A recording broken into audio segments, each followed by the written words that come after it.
Agora, minha gente, eu quero trabalhar com vocês os recursos excepcionais. Que são quais?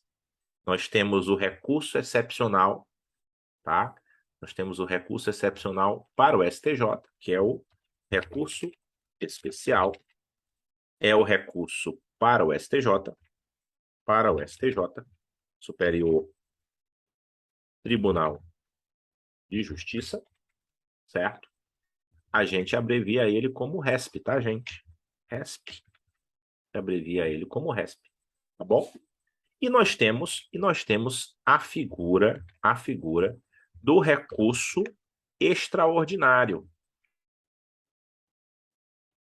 que a gente abrevia como RE, é um recurso para o STF, Supremo Tribunal Federal, tá bom? A previsão do recurso especial está lá na Constituição, no artigo 105, inciso 3, da Constituição Federal, e do recurso extraordinário no artigo 102, inciso 3, também da Constituição Federal.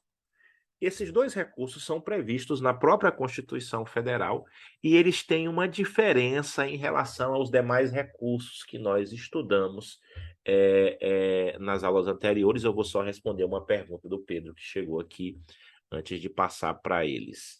Tanto no incidente de assunção como no incidente de resolução de demandas repetitiva, como ocorre a provocação para se chegar a uma decisão paradigma. É o seguinte, Pedro, para você ter a instauração do incidente de resolução de demandas repetitivas ou do IRDE, do IAC, o que vai acontecer? É preciso que uma parte de um processo, certo?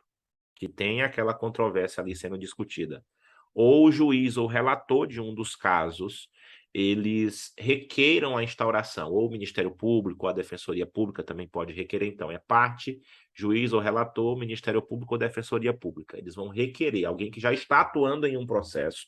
No IAC é quem já está dentro do processo específico, e no IRDR é qualquer pessoa que esteja em um dos processos repetitivos, e aí, então, você vai pedir que se instaure o incidente. Tá? Esse pedido é feito ao presidente do tribunal, que, deferido, vai se instaurar o IRDR ou IAC, tá certo?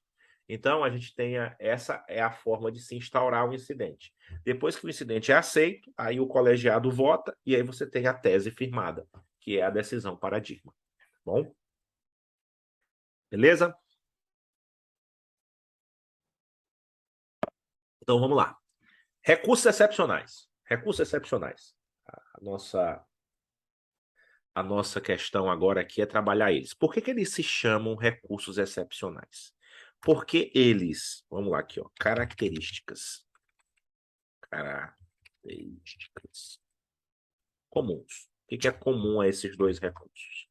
Né? O que é comum a esses dois recursos excepcionais? Primeiro, eles só serão admitidos após esgotadas as vias ordinárias. O que são as vias ordinárias? São os recursos comuns, certo? Apelação, agravo de instrumento, agravo interno, embargos de declaração, recurso ordinário constitucional, tá? Então vamos lá.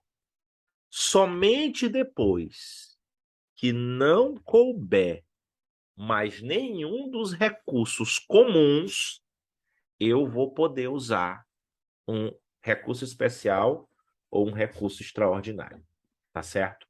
Somente depois que eu tiver usado todos os outros recursos possíveis, eu vou poder pegar o meu caso e levar ele para o STJ ou para o STF para ser julgado, tá certo? Somente depois disso. Agora, vamos lá. Se eu tenho uma decisão de um relator no TJ, eu posso recorrer dela com recurso extraordinário? Não. Porque da decisão do relator ainda cabe agravo interno. Ah, sim, entendi.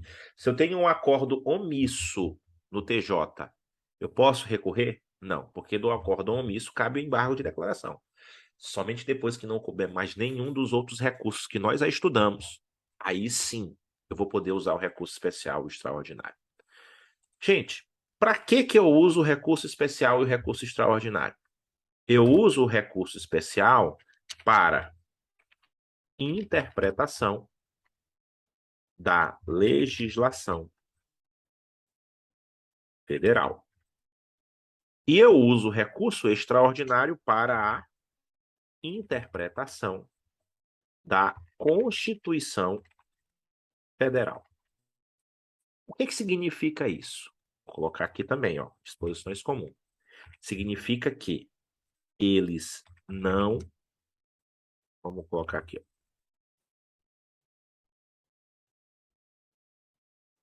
ó, RE e RESP não discutem direito local. O que é o direito local? O estadual, o distrital e o municipal.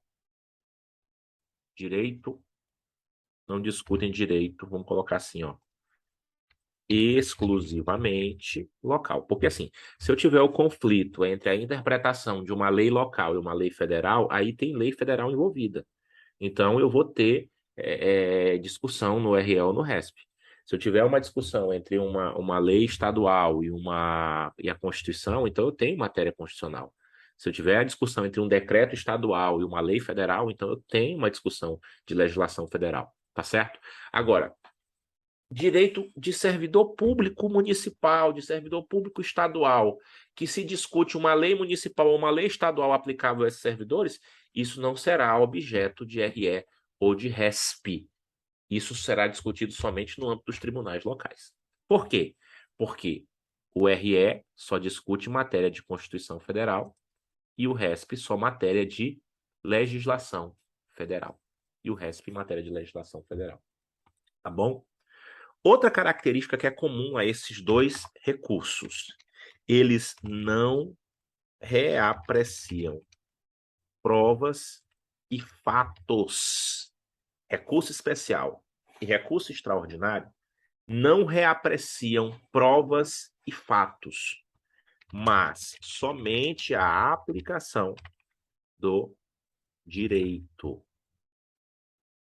E isso é o que você vai encontrar nas súmulas, súmula 7 do STJ e súmula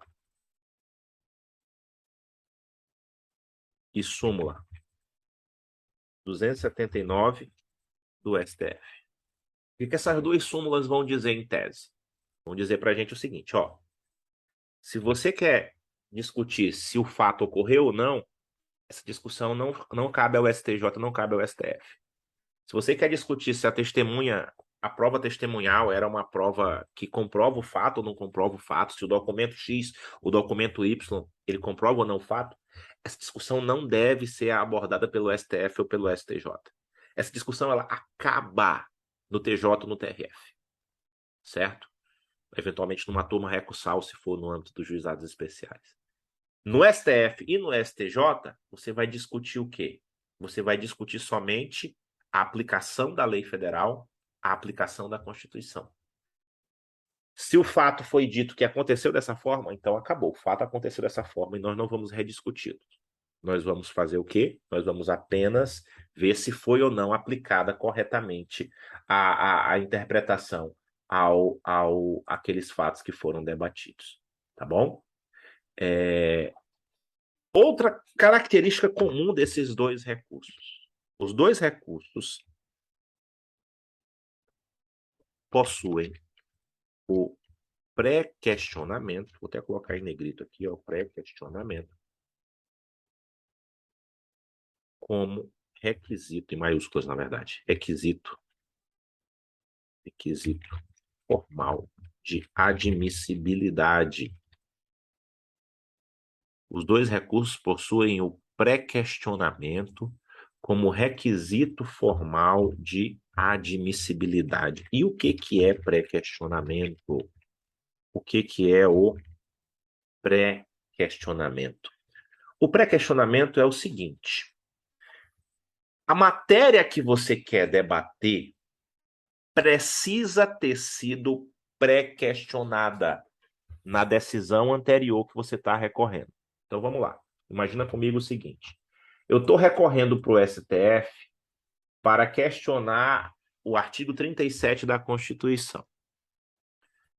Eu quero que o STF debata se essa decisão ofendeu ou não o artigo 37 da Constituição.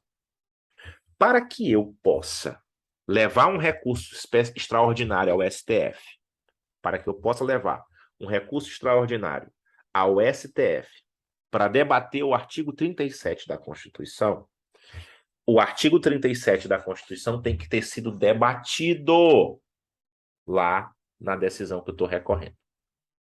Vamos entender isso aqui, pré-questionamento. Se o assunto que eu quero levar para o STF, para o STJ, não foi ainda debatido nas instâncias anteriores, não cabe RE e RESP. Entende? É por isso que quando eu vou elaborar um recurso de apelação, por exemplo, para o TJ, eu já devo trazer a matéria que, eventualmente, eu posso querer levar ao STJ ou ao STF, na apelação, para provocar o pré-questionamento. Porque se eu não fizer isso, a gente vai ter o quê? A gente vai ter um problema, porque o recurso não vai ser admitido no STF ou no STJ. Tá bom? Eu vou trazer para vocês aqui uma súmula do TST, porque no TST o recurso também tem a necessidade de pré-questionamento. A súmula 297 do TST ela traz uma explicação interessante. O que é o pré-questionamento? Né? Significa dizer que... Deixa eu pegar o texto aqui da súmula. Da súmula do TST. Ok.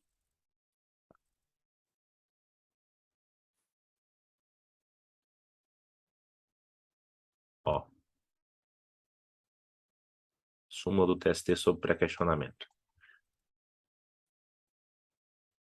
Disse pré-questionada a matéria ou questão quando a decisão impugnada haja sido adotada quando na decisão impugnada haja sido adotada explicitamente tese a respeito. Entende o que é comigo? Disse pré-questionada uma matéria quando a decisão que eu estou recorrendo ela já falou daquele assunto.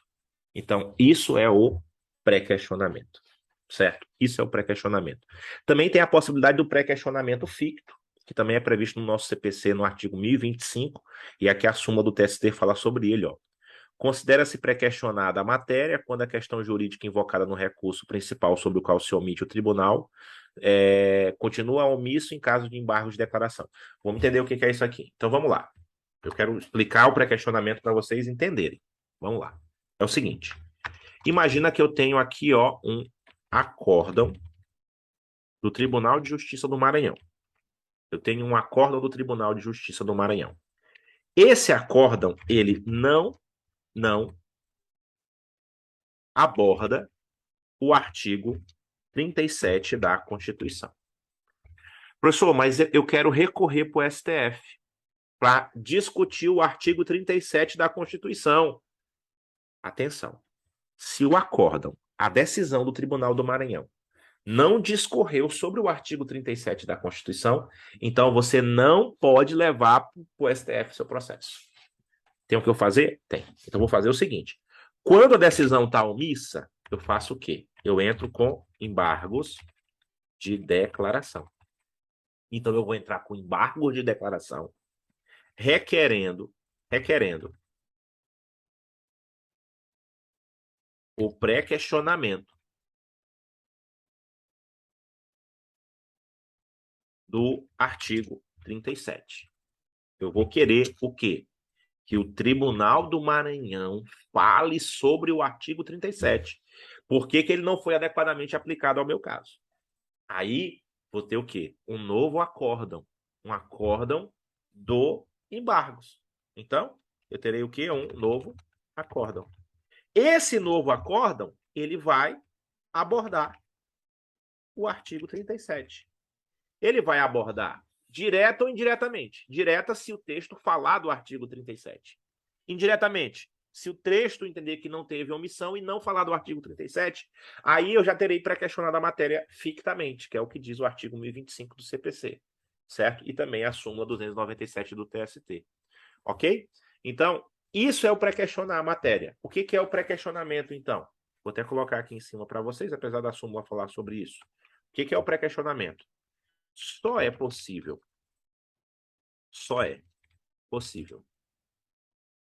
interpor RE e RESP se o assunto que se deseja apreciar no recurso já foi expressamente abordado no acórdão recorrido. Tá? Isso é o pré-questionamento. E os dois, eles vão, os dois recursos vão exigir esse pré-questionamento. Os dois recursos vão exigir esse pré-questionamento. Agora, minha gente, uma quinta questão em comum aos dois recursos é a seguinte.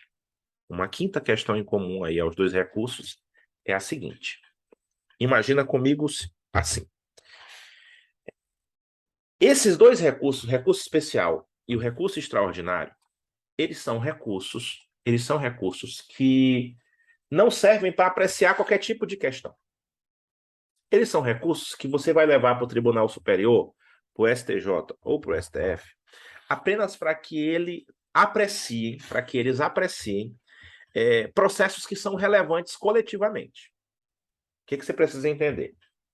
Os recursos ordinários, os recursos comuns, apelação, agravo, etc., eles são recursos para atender o interesse subjetivo da parte.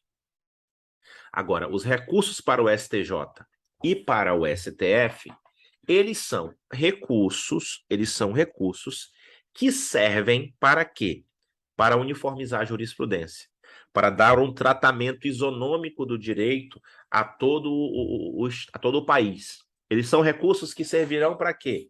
Servirão para que as decisões no estado do Maranhão não sejam diferentes das decisões no estado do Tocantins, não sejam diferentes das decisões no estado do Rio Grande do Sul, para que haja um tratamento uniforme da jurisprudência, do entendimento sobre a lei federal e sobre a Constituição Federal. Portanto, os recursos especiais e extraordinários, eles dependem de que os interesses da causa, eles transcendam ao interesse subjetivo da parte. Ou seja, o julgamento da causa deve transcender aos interesses subjetivos da parte. E aí nós temos dois institutos.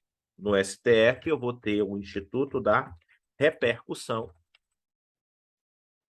Geral, que o STF irá analisar os casos e verificar se aquele caso ele tem relevância do ponto de vista econômico, social, político ou jurídico para ser julgado.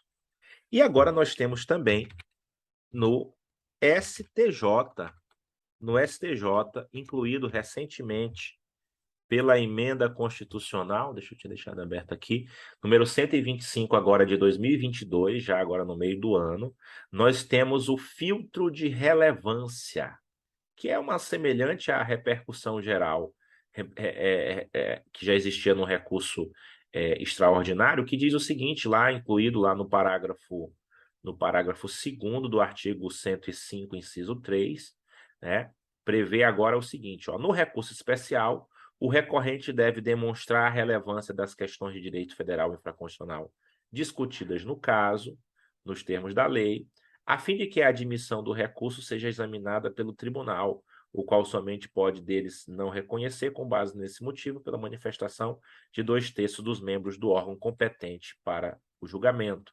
Eu tenho aqui agora a figura do filtro de relevância. Do filtro de relevância, que é uma figura nova, que ainda está em fase de implementação no âmbito do STJ, mas que servirá para quê?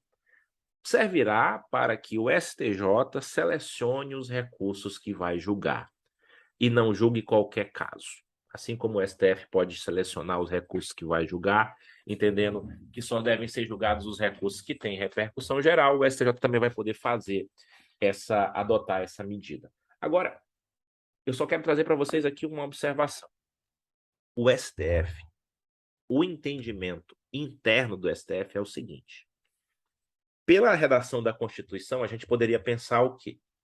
Para você recorrer ao STF, o que você precisa? Você precisa que todo caso que chega no STF tenha relevância, tenha repercussão geral.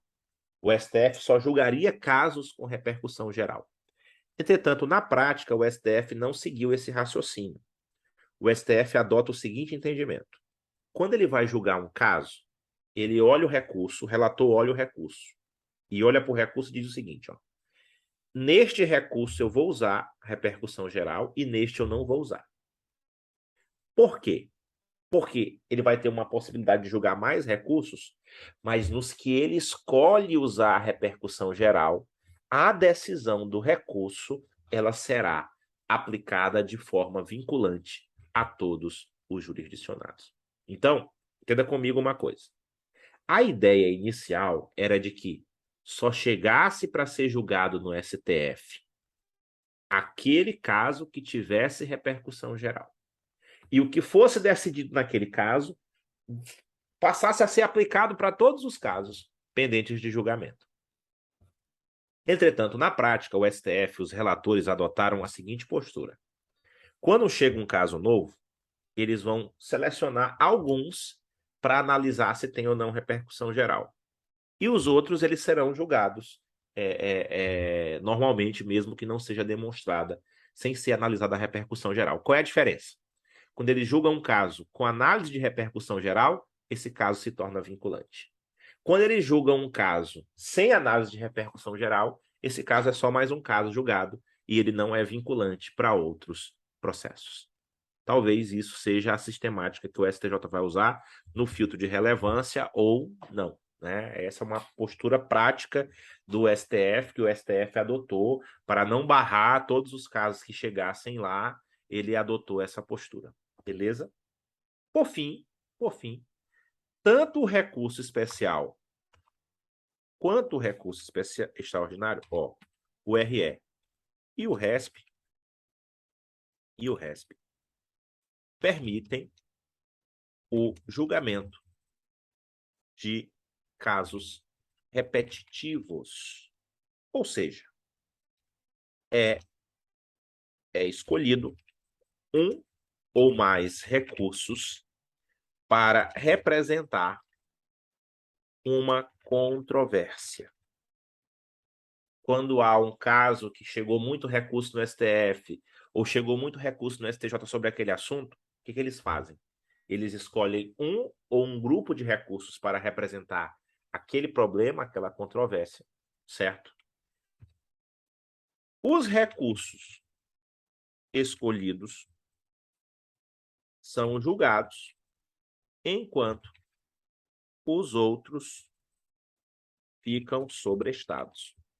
Então, vamos lá. É escolhido um recurso ou um grupo de recursos para representar uma controvérsia. Os recursos escolhidos são julgados, enquanto os demais recursos ficam sobrestados. Tá certo. A decisão dos recursos representativos de controvérsia será vinculante para os demais. E não só para eles. Será vinculante para todo o Poder Judiciário, que foi o que eu mostrei para vocês ali na análise do caso do artigo 927, que eu mostrei para vocês que os recursos especiais e extraordinários repetitivos, eles são recursos que ficarão ali, que terão efeitos vinculantes para os demais juízes e tribunais. Beleza?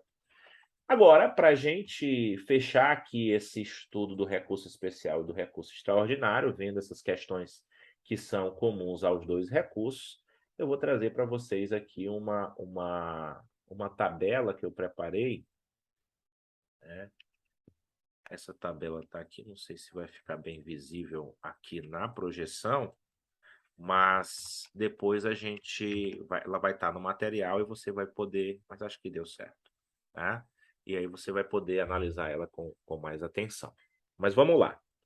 Eu falei para vocês que a competência do STJ e do STF para julgar o recurso especial e o recurso extraordinário, ela está onde? Ela está na Constituição.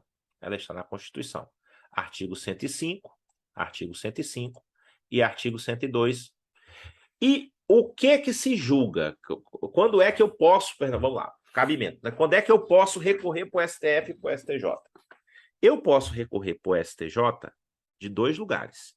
Se eu tiver um acórdão do TJ ou um acórdão do TRF. Eu posso recorrer para o STJ se eu tiver um acórdão do TJ ou um acórdão do TRF. Agora, eu posso recorrer para o STF se eu tiver um acórdão de qualquer tribunal, certo? Ou de uma turma recursal. Atenção, qualquer tribunal, a gente vai entrar aqui também no caso dos tribunais de justiça especial, militar, eleitoral, trabalhista. De todos eles cabe recurso extraordinário para o STF. Não é o nosso campo de estudo aqui, mas no processo civil a gente vai ter acórdãos do STJ, do TRF, do TJ e das turmas recursáteis, mas também você saiba que eu posso recorrer para o STF também das justiças especializadas. Eu posso recorrer do eleitoral, do trabalhista e do militar para o STF, para o STF. Agora, entenda comigo uma coisa. Se eu tiver um acórdão do TJ que ofende simultaneamente a Constituição e a lei federal, ou um acórdão do TRF que ofende simultaneamente a Constituição e lei federal, a interposição do recurso será simultânea, ou seja, ao mesmo tempo eu interponho o recurso para o STF e interponho o recurso para o STJ, certo? Então vamos lá. Saiu uma decisão aqui do Tribunal de Justiça do Maranhão. Essa decisão é uma decisão que ofendeu a Constituição e que ofendeu também o Código Civil. O Código Civil. Então, eu recorro para o STJ por causa da ofensa ao Código Civil, recorro para o STF por causa da ofensa à Constituição. Agora, não pode ser uma ofensa reflexa. O que é uma ofensa reflexa, gente? É quando eu tenho uma ofensa à Constituição e à lei federal, só que é uma ofensa no mesmo assunto. Um assunto que é regulamentado na Constituição e que também é regulamentado na lei federal. Então, a ofensa à Constituição é uma ofensa reflexa. Então, o recurso cabível aqui vai ser o especial e não o extraordinário, porque eu vou fazer primeiro um debate acerca da ofensa à lei federal, tá? Da ofensa à lei federal. Aí, se do recurso especial que eu interpus ao STJ, né? Vamos lá, repetindo. Eu acho que eu falei o nome errado aqui na gravação, mas vamos lá. Se eu tenho uma decisão que ofende a lei federal e a Constituição, mas ela ofende a lei federal e a Constituição no mesmo ponto, a ofensa à Constituição é chamada de ofensa reflexa. O recurso que eu devo usar é o recurso especial para o STJ, certo? Para discutir a ofensa à lei federal. E só em último caso, se houver uma decisão do STJ que ofender a Constituição, aí eu vou poder recorrer para o STF. Mas se houver uma ofensa reflexa, eu devo recorrer ao STJ. Exemplo de ofensa reflexa. Imagina que uma norma... Nós temos uma norma no Código de Processo Civil que prevê prazo X para se manifestar sobre um documento, certo? E a decisão não observou esse prazo. A decisão, então, ofendeu o Código de Processo Civil. Só que, reflexamente, também ofendeu o princípio do contraditório que está previsto na Constituição. Só que isso não é motivo para eu recorrer para o STF, porque a ofensa à Constituição é reflexa. A ofensa direta é uma ofensa ao Código de Processo Civil, que é a lei federal. Beleza? Então, mas se eu tenho uma decisão que ao mesmo tempo ofende a Constituição e a lei federal, e não sendo uma ofensa reflexa, eu posso recorrer ao mesmo tempo com o recurso especial e com o recurso extraordinário. A interposição é simultânea. Tá certo? Aí eu trago para vocês aqui, esquematizado, as hipóteses em que você poderá utilizar o recurso especial e o recurso extraordinário. Todas relacionadas aqui à ofensa à lei federal ou à Constituição. E aí eu trago algumas observações que eu quero discutir aqui com vocês. Primeiro, ofensa à lei federal é matéria do STJ. Ofensa à Constituição é matéria do STF. E o que é lei federal? Lei federal é lei ordinária, complementada, legada, medida provisória, decreto-lei e decreto autônomo. Isso tudo vai ser considerado lei federal. Tratados internacionais, gente, têm natureza hierárquica de lei federal. Então, uma decisão que contraria um tratado, naturalmente, ela vai ser discutida pelo STJ, como prevê o próprio artigo 105.3A da Constituição.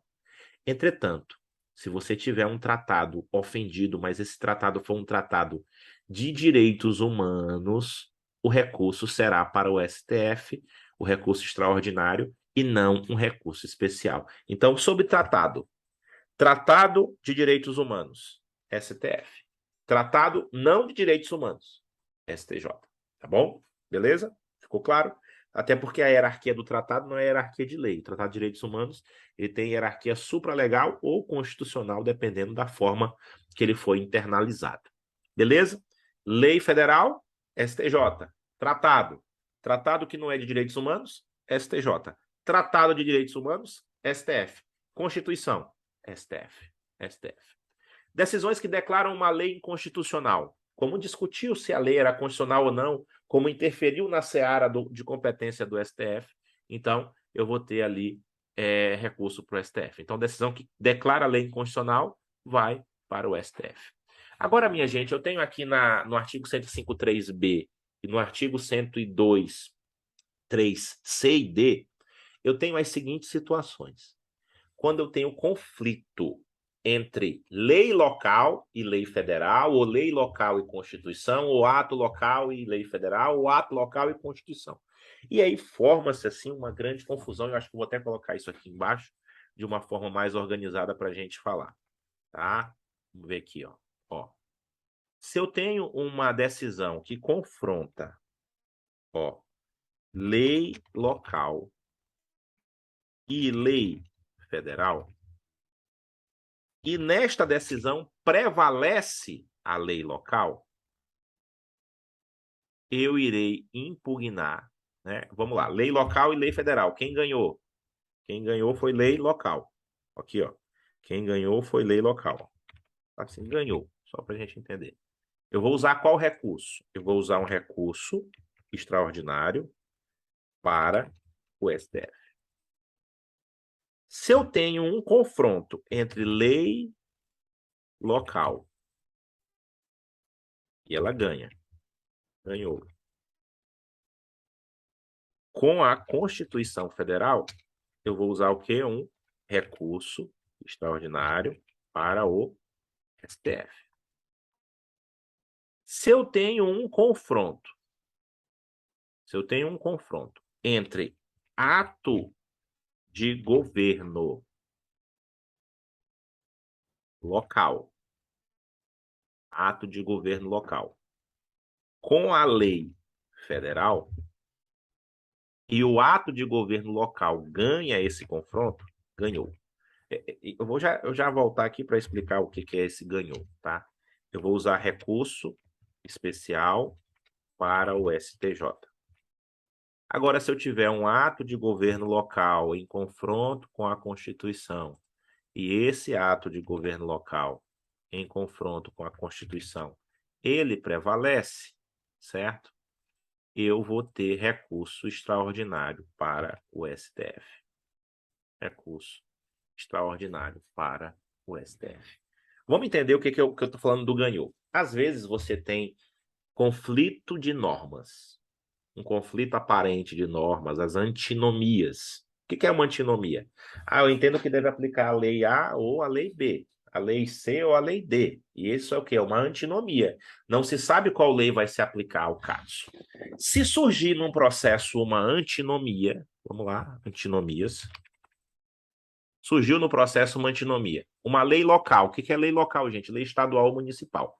Surgiu uma antinomia entre lei local e lei federal e prevaleceu a lei local, eu posso questionar isso por meio de um recurso extraordinário no STF. Por quê? Porque é a Constituição que diz quem é que tem competência para legislar sobre o assunto A ou sobre o assunto B. E é o STF que vai resolver esse conflito aí de competência federativa para legislar. Beleza? Se eu tiver uma antinomia entre uma lei local e a Constituição, e eu entendo que deve aplicar a lei local e não a Constituição, o que vai acontecer? Eu vou ter aqui um recurso extraordinário para o STF para ele esclarecer se aquela lei foi corretamente aplicada ou não, certo? Se eu tiver uma antinomia entre ato de governo local, aí, gente, o que é ato de governo? O maior exemplo de atos de governo são decretos, mas podem ser regimentos internos, resoluções normativas, são atos que são atos administrativos normativos e não são lei, mas são atos normativos administrativos. Esses atos normativos podem estar em antinomia com uma lei federal. E aí, nesse caso, quem vai dizer se deve prevalecer ou não o entendimento é o STJ.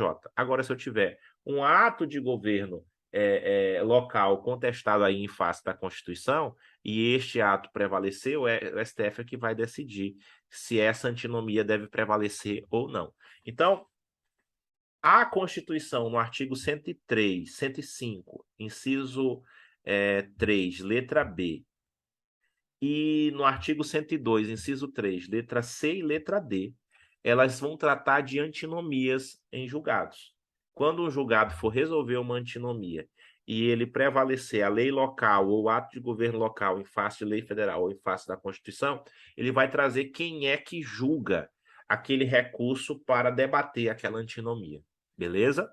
Então tá aqui um esquema para você entender como é que se resolve essa questão. Por fim, a última previsão de recurso especial e extraordinário está aqui. É quando eu tiver um tribunal que deu uma decisão que divergiu de um outro tribunal. Eu coloquei até um exemplo aqui. Ó. Imagina que o Tribunal de Justiça do Maranhão aplicou o artigo 30 do Código Tributário Nacional de uma forma, mas no Tribunal de Justiça de São Paulo existe uma decisão aplicando o mesmo artigo de outra forma. O Código Tributário Nacional, ele é um código tributário para o Brasil todo, certo? Ele é um código tributário para o Brasil todo.